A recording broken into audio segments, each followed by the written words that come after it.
Quand les particules restent sur place, l'altération est à l'origine de la formation des sols, qu'on appelle la pédogenèse.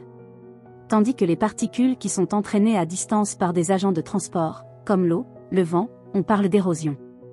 On a deux types d'altération, désagrégation mécanique et altération chimique. L'altération physique ou désagrégation mécanique, exemple, les changements de température, l'effet des impacts.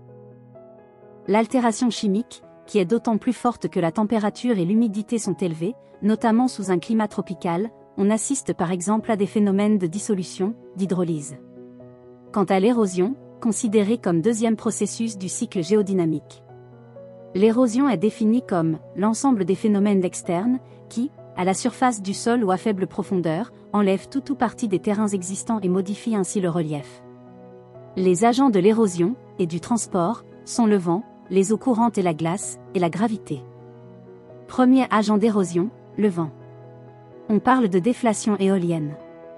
Les particules les plus fines sont transportées en suspension, il s'agit en général de poussière. Les autres se déplacent par saltation, les grains de sable.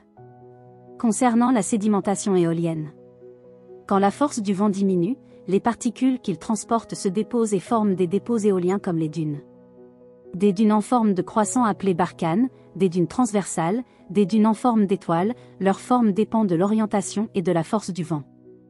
Troisième agent est l'eau, les cours d'eau peuvent être à la fois des agents d'érosion, de transport et de dépôt, en fonction de la vitesse du courant et de la taille des particules transportées.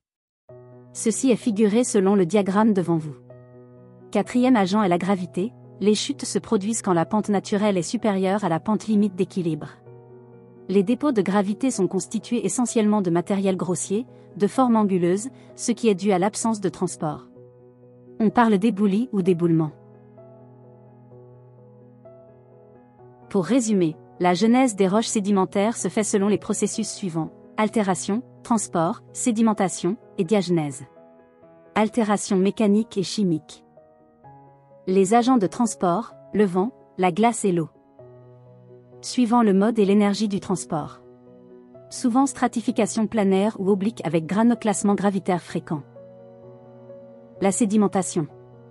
Tout le matériel transporté s'accumule dans un bassin sédimentaire sous forme de couches successives, dont la composition, la taille des particules, la couleur, etc., varient dans le temps donnant des stratifications. La diagenèse. Ensemble des processus chimiques et mécaniques qui affectent un dépôt sédimentaire après sa formation, déshydratation, enfouissement, compaction, dissolution, recristallisation, néoformation, cimentation.